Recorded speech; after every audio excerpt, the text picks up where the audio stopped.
Szanowni Państwo, w dzisiejszym moim filmie opowiem Państwu o postawie polskiego Kościoła wobec zagłady Żydów. Ten film zatytułowałem Wrobiony w Holokaust. Gorąco zapraszam do oglądania.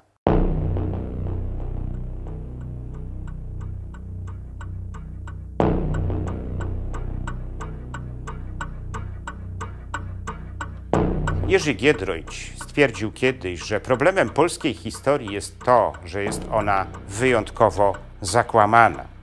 Te słowa, jak ulał, pasują do postawy polskiego Kościoła wobec zagłady Żydów w czasie II wojny światowej. Polski Kościół jest oskarżany przez wielu badaczy Holokaustu, że był bierny wobec żydowskiej zagłady. Wielu z nich zarzuca nawet polskiemu Kościołowi współsprawstwo zagłady Żydów. Ale to wszystko jest nieprawdą. Kościół w tamtym czasie organizował różne formy pomocy Żydom. Po II wojnie światowej ludzie polskiego Kościoła zazwyczaj o tym nie mówili i dlatego tak łatwo było oskarżyć polski Kościół o bierność wobec zagłady Żydów. Badacze Holokaustu bardzo często zarzucają polskiemu Kościołowi, że nie potępił otwarcie ludobójczej polityki wobec Żydów w czasie II wojny światowej.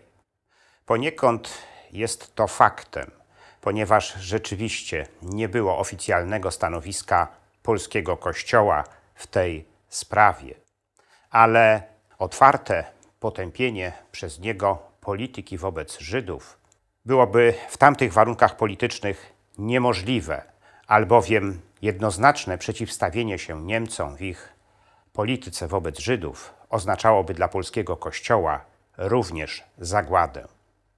Polski Kościół w czasie II wojny światowej był dla Niemców jednym z najgroźniejszych wrogów III Rzeszy.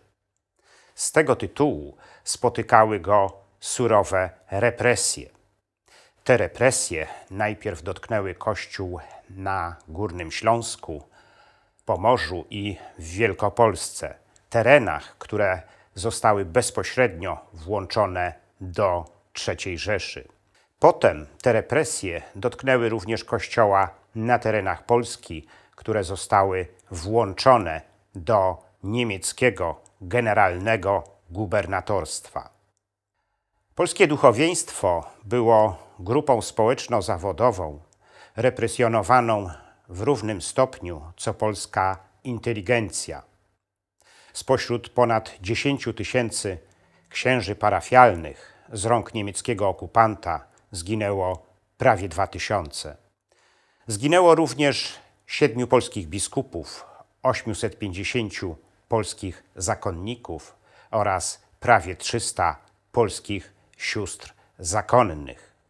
W niektórych polskich diecezjach straty osobowe Kościoła sięgały prawie 50% jego stanu sprzed wybuchu wojny. Krótko mówiąc, polski Kościół sam był ofiarą eksterminacyjnej polityki Niemców.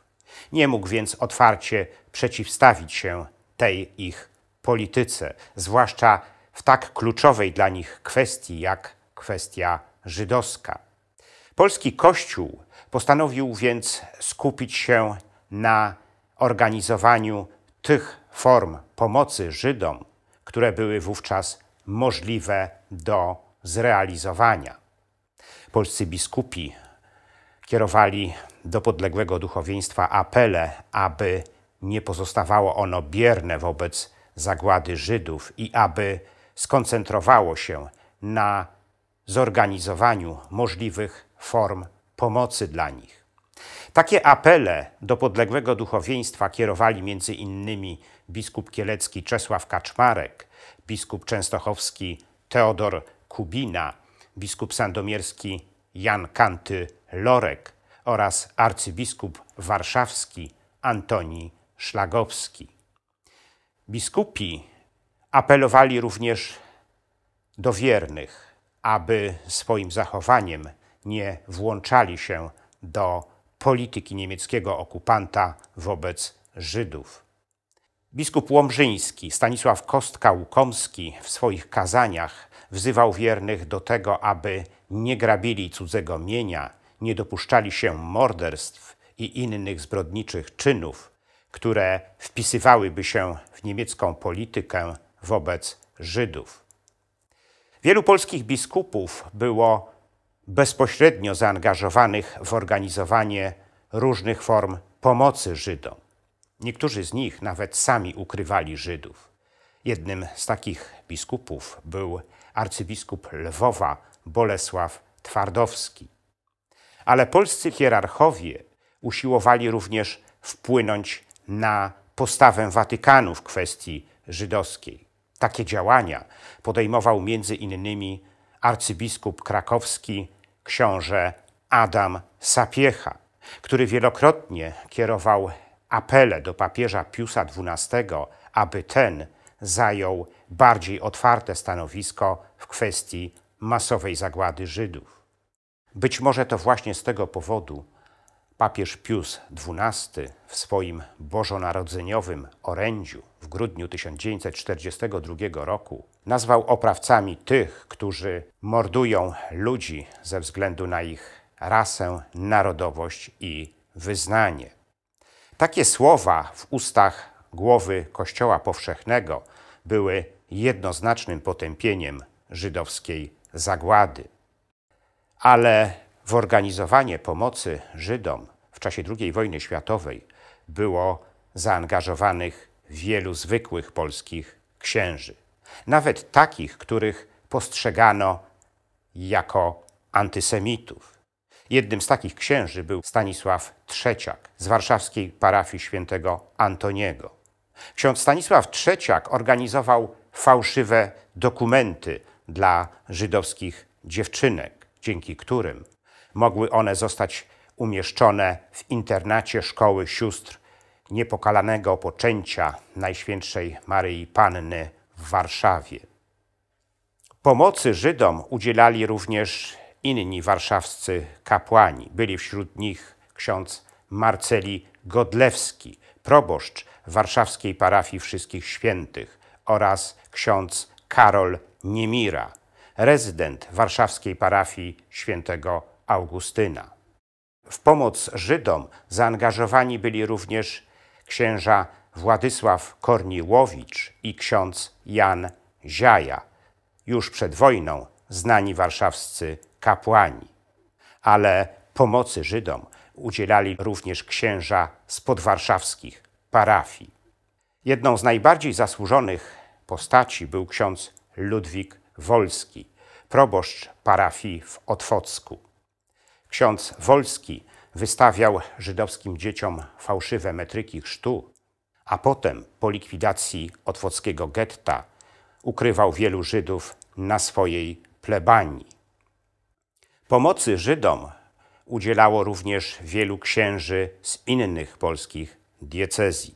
W Krakowie takie działania inicjował ksiądz Machaj z parafii świętego Salwatora na krakowskim Zwierzyńcu. W Lublinie przez pewien czas akcję pomocy duchowieństwa dla Żydów koordynował ksiądz Zygmunt Surdacki, ordynariusz apostolski diecezji lubelskiej. Ksiądz Surdacki za swoje działania został później aresztowany przez Niemców i trafił do Auschwitz, gdzie poniósł męczeńską śmierć. Podobny los spotkał księdza Witolda Iwickiego, wikariusza generalnego diecezji pińskiej na Kresach, który również został aresztowany przez Niemców i zamordowany w styczniu 1943 roku. O wielu polskich księżach, którzy ratowali Żydów, nadal nie wiemy. Zresztą po wojnie nigdy o tym nie mówili. Kilka lat temu dowiedzieliśmy się, że prymas Stefan Wyszyński również w taką pomoc był zaangażowany. O tym fakcie nie wiedzieli nawet biografowie Wyszyńskiego. Ale pomocy Żydom udzielali również polscy zakonnicy. Najbardziej zasłużoną postacią był ojciec Maksymilian Kolbe z Niepokalanowa. Ojciec Kolbe w swoim klasztorze ukrywał prawie 1500 Żydów, za co później został aresztowany przez Niemców, trafił do Auschwitz i poniósł tam męczeńską śmierć.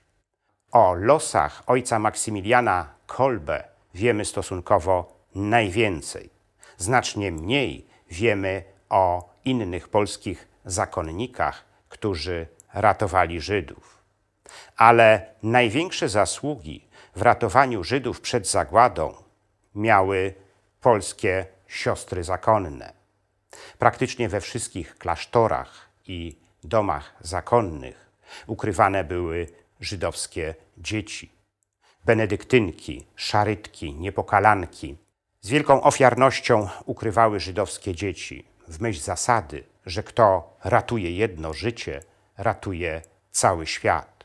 Ile żydowskich dzieci mogły łącznie uratować polskie siostry zakonne przed zagładą, tego dokładnie nie wiemy, ponieważ nie mamy kompletnych danych na ten temat.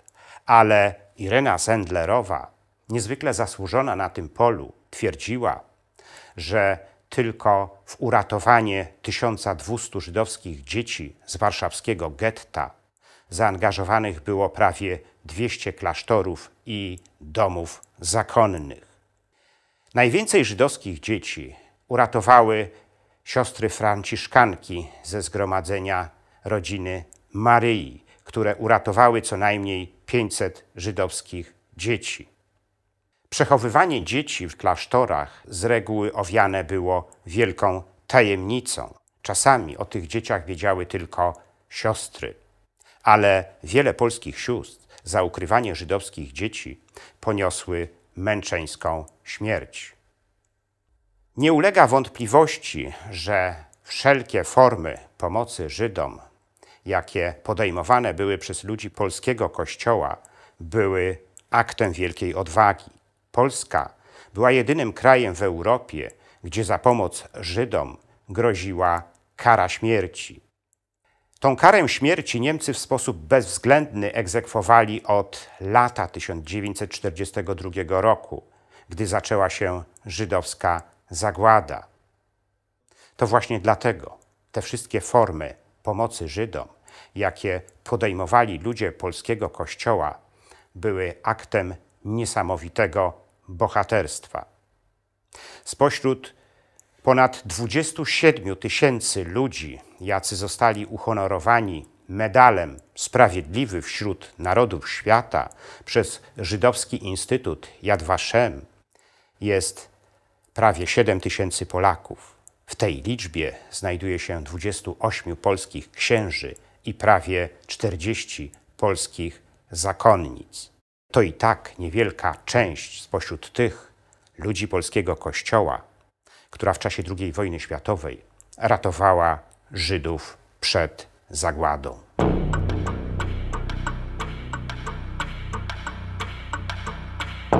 W następnym moim filmie opowiem Państwu o kulisach tworzenia pierwszej Dywizji Piechoty imieniem Tadeusza Kościuszki w Sielcach nad Oką, która to jednostka stała się zaczynem armii komunistycznej Polski. Ten film zatytułowałem Armia Kremla. Gorąco zapraszam do oglądania.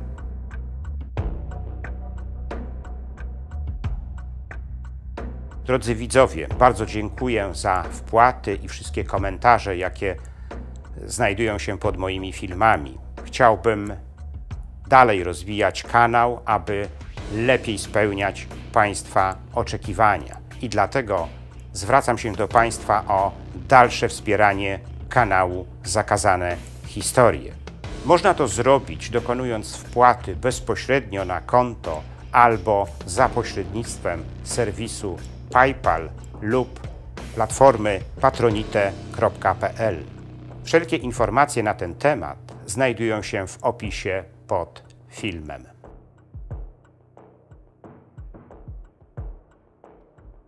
Drodzy widzowie, jeśli podobał się Wam mój film, proszę kliknijcie subskrybuj.